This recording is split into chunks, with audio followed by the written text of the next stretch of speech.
Folks, thank you for being here. We must ask ourselves, why are we here? We are here because we are excited. We are here because something great is happening. And what is that happening? 200 years ago, a very great event happened in the world. Somebody discovered how to harness steam for motive power. That single invention disrupted the world that we know today. What are the disruption? Till that point of time, economies and people depended upon human muscle and animal power. That means the output that you have was decided by the muscle power that you had and by the animals that you could use their muscle power to do something. You must remember the pyramids and all those great monuments were built by thousands of people. And suddenly here it was, you harness the power of the steam engine. And the steam engine meant one person could produce 100 times what he did alone. And that changed the world. That disrupted the world. Before that, people traveled in horse-drawn carts, bullock carts. Now you had a railway. Before you traveled 10 kilometers an hour. Now you travel 30 kilometers an hour. Suddenly the world got changed. And the place where it changed was in Europe and Great Britain. And then they got the labor from the farms, small children, made them work 14 hours, women, not men, because you don't have to pay women and children much. And the capitalists grew rich. Till then, India and China were great economies because there were a lot of people and they were artisans. They knew how to produce. And they produced great goods. 2000 years ago, Pliny the Elder wrote that trade with India will impoverish Rome. Rome was the biggest empire in Europe those days. And why? Because Rome imported silk and spices from India and had to give gold and silver to India. To get gold and silver, they went and looted other countries and destroyed them for the luxuries. So you see the old Roman figures in the movies, the tonga, that is Indian cotton. Please remember that. Okay? So there was trade, there was a world order. India and China were great civilization. Then started the steam engine. And then England became the greatest empire the world has seen. They had the colonies, they traded with the colonies, took the money out, bought the money back, built factories, steam engines, and then armaments, destroyed other economies, won. And then they built a supply chain. Supply chain in the form of ships. Ships used to go down the Cape of Good Hope. They found the Suez Canal, came to India, traded with America. And then the ships came, the traders came, the warehouse keepers came, the financiers came, the merchants came, the retailers came, the wholesalers came. So a value chain, a supply chain was built up. You produced, supplied all around the world. So the world became your supplier of raw material and a market for finished goods. And that was the world order. And that made England rich. Then America became the largest economy. By the beginning of the 20th century, you had the First World War, 16 million people killed, Second World War, 60 million people killed, and Europe destroyed itself by war. And then America became the greatest power. It's important to understand history, to understand what is happening on the world. And then after that, after the war, Japan started coming up as an economic power. Then you had the rise of Southeast Asia. Then you had China over the last 20 years. And now India is trying to rise. I'm sure with Shraddha's help, they'll rise a little bit more, and all of you are going to act and make three other things happen. But this is the disruption that happened in the world and changed the world for the last 200 years. Now a bigger disruption is happening, which is going to change the world even more. And that's a very simple disruption. And you are the heart of it. And what is that? The internet. You may say, why is this stupid guy talking about the internet? What is the problem? We all know this stuff. But just imagine. 7 billion people on a single common platform, linked together by wireless and small devices, coming onto the net, accessing information, sending information, doing business, talking to people. And suddenly the whole world becomes one single common marketplace linked together. So from having 2 people buying your stuff, you can have 7 billion people buying your stuff. The established order is broken, destroyed. And new entrepreneurs can come up. So on the one hand, 7 billion people can access the net. The accumulated knowledge of humankind for 5,000 years is now available on the web free of cost. And all of you will be writing some stuff in Wikipedia or whatever it is, right? So just imagine, you had no knowledge and access to knowledge, now you got access to everything else. You sit in a class, your professor is talking about some nuclear fission, he makes a mistake, you Google and get the answer and tell him, hey buddy, that's what happened 20 years ago. See what is happening today. Look at the power. Look at the power that you have as an individual. Earlier when tyrants took over countries, there was something called coups. Musharraf did a coup, remember? Coup, much before you guys were born. You went and took over a radio station and announced to the world, we are now the government. Now there's no radio station. There's no television station.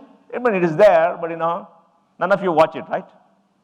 And you can't suppress information. How did the Arab Spring happen? In the Arab Spring, information flew out of everywhere. They were all on Twitter. Internet was banned, everything was banned, but they were on Twitter, sending information. It's a Twitter revolution. It's the revolution of young people. So what does it mean? You can't suppress people, you can't take over anything, tyrants can't win. Democracy flourishes, the individual gets empowered.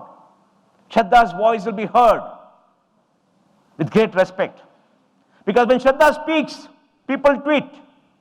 And when people tweet, millions come on board. Remember what Prime Minister Modi said with Zuckerberg? He said, every day I'm being judged because I'm on Twitter. And millions of people write and say what they think of me. It's a terrible state of affairs. Earlier you could have absolute power, now you have no power. The power of the mob is greater than the power of anybody in the world, right? And you're all part of this great amorphous mob, expressing yourself. Why? Because there's the internet. And the internet is global, all over the world. Nobody can cut it off, nobody can stop it. It's growing like its own, like one big amoeba, powered by thousands of servers, nobody knows where they are. They're all in virtual space. Can somebody capture it? No. 7 billion people. So 7 billion people are there, information available, education available. 7 billion people are there, but are they connected? Right now, I think 3.5 billion are connected, right? And maybe another 3.5 billion will be connected over a period of time. And when they do, it's going to be fun. The cost of computing is come down, cloud is there, you can start anything you want. And then the devices, smartphone is come down to 6,000 rupees, will come down to 3,000 rupees. People are going to kill each other to give it away free. Flipkart is going to give 1 million smartphones free. They want gross market value. They're going to debit Shraddha and ask her to give the money. So, just think, all right? So 7 billion people, it's going to happen in 5 years. It's happening now, it's happening in 5 years. What does it mean for a businessman? Earlier when you started a business, what did you do? You set up shop, created something, advertised, went to a wholesaler, distributor, retailer, blah, blah, blah. They squeezed you, they made all the money, and you were doing the manufacturing. And you couldn't do anything because you couldn't read the customer, the supply chain. Now just put your stuff on the web. Just put a step on the app, make a mobile app. Hundreds and thousands of people will download the silly app and do what you want. You get business. What does it mean? You can connect to consumers all around the world without the hassle of supply chain. You can connect instantaneously. So every small person, every small entrepreneur is empowered. All of you are empowered. Do you understand what it means? You start a business, you can empower. You want to raise capital, go on. What is the place you raise capital? Huh? What is that? Kickstarter. They give you money. From somewhere in the world, somebody gives you money. Somebody buys your stuff. So money can come. Supply chains are not there. Go to DHL or somewhere, just give them, it goes by itself. Right? Just imagine the power. Look at an artisan who makes a silk sari in Banaras or Varanasi. There was a middleman who came and gave him yarn, gave him money, took his stuff and sold it. He got 1/3 or 1/5 of what the goods sold for, and somebody made money. Now he puts up a design on the web. Somebody comes from Bangalore and says, I like the design, do this. He weaves it, they transfer money by mobile, and he delivers it, and he gets the money. Suddenly he becomes rich. Not only rich, he earns a living. He becomes empowered, economically empowered. You understand what it means? So thousands of businesses, thousands of customers you can reach through the internet. And this revolution is going to expand in the next few years. So education, then you get access to information, you get access to business. So there are going to be many more consumers at a low cost. So the field is leveled finally. What Thomas Friedman wrote about long back, the field is leveled. And the great leveling is happening by IT. I don't think Thomas Friedman understood what he said when he said the world is flat. The world has become flat. The field is level. But all you need is a small mobile phone and connection by wireless. And wireless, they're going to give it away free. Zuckerberg is going to set up satellites. Somebody is going to set up balloons all over and give you satellite because they want to own you. Now we got this big beast. There's Zuckerberg, Tim Cook, then we got Pichai. All want to own you. They want to own the world. Rule 7 billion people. And they're going to give everything free so all of you come. Then one of you going to come with an idea and disrupt all of them and take away their business. The next 10 years, just imagine. One teeny weeny 18-year-old somewhere comes up with this great crazy idea, creates an app and takes away their business. $2 trillion business, poof, in 10 years. Maybe one of you. That's why you're here. And see the change. But why? Because of this disruption. And this disruption is going to have a profound impact, and in the next 15 years, we're going to see it work out. Then there are 3 or 4 things that are happening to accelerate this disruption. The first thing is in manufacturing, 3D printing, robotics. Future wars may be fought by robots. All those movies you saw with the robots coming in Star Wars may actually happen, right? There are robots you can walk, robots you can see with cameras. They're all happening, and all of you are going to make it work. Drones are going to come in the air, shoot missiles. So wars are going to be fought by machines. And there are going to be people saying 500 kilometers, 1,000 kilometers away. Just imagine, right? It's not unreal. With 3D printing, you can design a car in 2 hours using software and print it layer by layer with 50 microns. Next door. People have printed an aeronautical engine in Australia, houses in the Netherlands, cars somewhere else. And you can do that through metal powder or through plastic. And all it requires is knowledge of how to design, which you can do. Or you send it on the web and say, I want this. Somebody somewhere in the world sends you back the design. Then you shoot it next door. What does it mean? It means centralized manufacturing done by Ford long time ago when you had an assembly line and made millions of cars and said you can have any color you want so long as it's black, has now become decentralized. So you can start a business everywhere, manufacture what you want. Yeah, I still got 10 minutes. Shraddha. So that's going to disrupt. So what a centralized big supply chain is going to disrupt the local communities. The local communities could do it. Second disruption is in oil. Oil is a $5 trillion industry. 92 billion barrels of oil are consumed every day. 60-65% is going to be consumed by cars. Now what happens? You have solar energy, 18% efficiency going up 25, put it into storage in a box, plug your car, and you can go. And the cost of the car may come to $35,000, $75,000. Elon Musk has set up this gigafactory, and the factory is going to reduce the cost of the battery, and the weight of the battery is going to come down. So the weight of the battery comes down, the capacity of the car, the weight of the car comes down, engine power becomes less. An IC engine converts fuel into motive power to the extent of 15-20%, whereas the electric engine converts electric power into motive power to the extent of 85-90%. So look at the efficiency. The cars become smaller, they go faster, they become cheaper, and no fuel.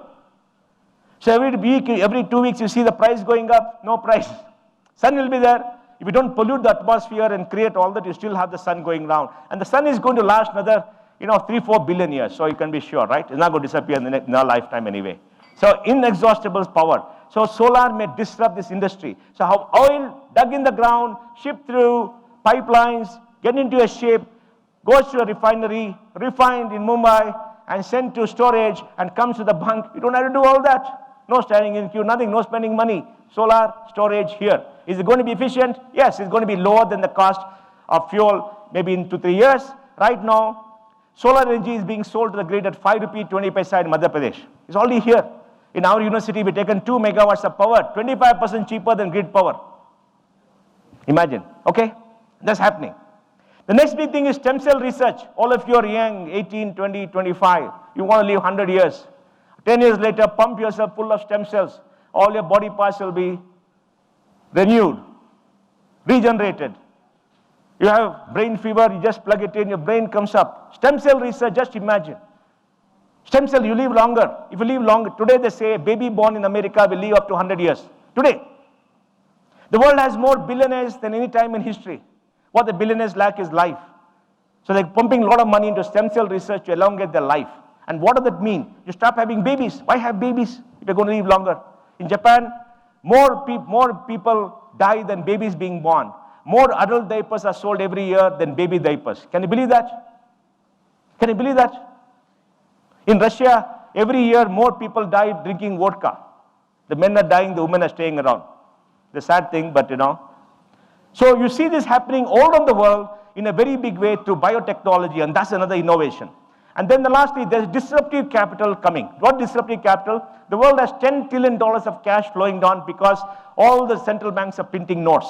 Because they got QE1, QE2. I'm sure you don't understand all this, but remember QE1, QE3, and Google and find out what it is, you'll understand what it is. They're printing notes, $10 trillion, so interest rates are down. In Germany, a 10-year bond pays only 0.7% interest a year. A year. 0.7%. Know what it is? It's an accounting error. In Japan, 0.25%. In Switzerland, up to 3 years, you pay the bank for keeping the money in deposit. Can you believe that? So keep all the money in the bank, at least you get 8-9%. The public sector banks are still paying you. Just imagine, interest rates have come down. So capitalists are taking this money, cheap, putting into disruptive ideas, taking it up, growing it, value goes up, becomes 1-2%, then they sell to big institutions and get out. So there's disruptive capital flowing down, going all over, and that's why all of you here hoping that some of the disruptive capital will come to whatever you are doing. It's a little bit hard work, but you can keep trying. So there's disruptive capital. Disruptive capital is driving innovation. Earlier, innovation took 30 years, came to 10 years. Now, 10 years, 5 years, now it's 3 years. Innovation is getting obsolete in 2 to 3 years now. So you've got to constantly innovate to stay on your feet.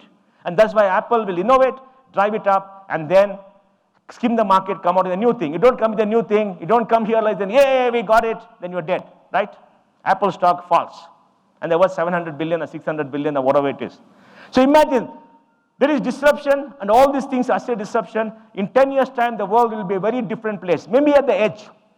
You go to Dharwad, Hubli, Mysore, and all, they still be doing what they're doing for many years for some time. But the edge, the disruption is absolute and great. And you people are the heart of it. Now, what happens to the billion people? India. Is India going to change? It has changed. At least 300 million people are middle class. Next 15 years, they'll go up to 600 million. And because of this digital India, Modi got it. I don't know whether he got the details. I must go give the lecture somewhere, and I hope he sees my talk to see how he's going to impact. But he got it when he said, digital India karenge. That means, sabko jodenge. Very shrewd political leader. If everybody is there, you can feed to everybody and get their votes, right? Even in Bihar, UP, and wherever good people come from, you can do that. So, just this digital India is going to connect people. So what is going to happen in India? If digital India works, in 5 years' time, we'll have 1.25 crore people connected to the web. They'll all be in a common platform. And Reliance Jio, when it comes out in March or December, whenever they come out, the big beast in the room, what do they say? We want 100 million customers in 1 year. Can you believe it? 100 million a year. They're going to give you 4G. They're going to give you a device. China is going to make it for 2,000, 3,000. They'll almost give it away free. Stand in the queue overnight, you get it free with 4G, 200 rupees a month, 100 rupees a month. That means all people are going to be current to the web. They're going to see movies in the web. They're going to e-commerce. They're going to talk to the friends. They're going to do video. They're going to learn. They're going to see health. They're going to see operations. You're going to talk to them. Just imagine what it means. All of them become consumers. Do they have money? They may not have money. But if you get the right Wall Street banker, he's going to subsidize you to give other things free. The digital economy could become free till you grow up and then boom, no more money. But you got this 10 trillion sitting down, right? Put your fingers there. It's a lot of money. So, what is going to happen in India when this works? In 5 years' time, 1 billion people could be connected onto the web to smartphones. It's not going to work through laptops and all because it's difficult. Smartphones will be cheaper and it's going to be all mobile. And that's going to work because mobile empowers. With a mobile, you can open a bank account, you can transfer money, you can go to a Kirana shop and buy what you want, you can see a movie, you can do a course, you can talk to your friend, you can send emails, and you can get emails, and you can do business, you can do so many things. 1 billion people. And how is it going to change? Again, it levels the field. Somewhere in Nagaland, and somewhere in Gujarat, and somewhere in Kerala, somewhere in Kashmir, all of them are going to be in the same platform. You're going to create for the first time one single country and one single world. The world is going to be one place, virtual. Then all this boundary, gindi, visa business becomes painful, right? And India is going to be one country because everybody is going to be in the same platform. We're not on the same platform. We don't understand. It's going to be in Kannada, it's going to be in Hindi, it's going to be in Tamil, it's going to be in your own language. So you have to go to learn languages or have a created tool which will transliterate. You speak in English, they speak in Tamil, you speak in English, they speak in Tamil, and both understand each other. Just imagine. Just imagine. And that's going to come. And most things that cost is going to come down because the cloud cost has come down. And many people like you are working to create startups, to create apps and all that. And these billion people are going to be connected together on the web. And that is a dream of a digital billion. Tech for a billion. And what should you do? Do those wonderful apps and do all those wonderful ideas to reach out to them, to sell to them, to connect with them, educate them, give them good health, show them movies, show them entertainment, skits, whatever you want to do, which is driven by your fertile imagination. So, the world is getting disrupted in a way that is going to be the biggest thing ever in human history. The internet is driving things and creating interconnected world. And disruption is happening in many significant areas: biotechnology, in manufacturing, in financial services, in education, in gas and oil and fuel and energy. And all these are coming together at the same time. And in India, we're getting this huge platform. More young people are going to go on the web. They're going to be connected. Government is going to drive it. You are going to drive it. Startups are going to drive it. Telcos are going to drive it. And 5 years' time is happening. We already have 1 billion phones, billion mobile phones. 650 million people are already there. And getting the balance is not going to be there because now you're going to get better bandwidth, hopefully because of Reliance. Because they got money. They make 25,000 crores profit a year. They got a lot of money to lose.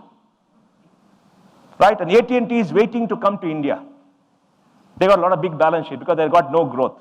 So India is a hot new destination in the digital world. That's why when Modi goes to the valley, Zuckerberg meets, they all salivate at the idea of coming to India.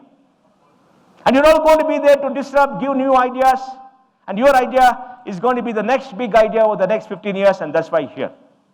So Shraddha, I'll stop here and say that next 15 years are going to be the most exciting period in India's history. And it's going to be an age of great innovation, driven by mobile, driven by technology, driven by young people, driven by dreams, driven by aspiration, driven by capital. And you've got to be innovative, you've got to innovate, you've got to drive yourself, create new stuff, focus on customer satisfaction, customer delight like Uber does, right? Uber is very simple, 3 clicks and you're there. Life is now 3 clicks. Don't think 3 clicks. See, 3 clicks, done, automated. Maybe you have an app to do the 3 clicks. I don't know. So whatever it is, all the best and have fun and disrupt the world. Thank you.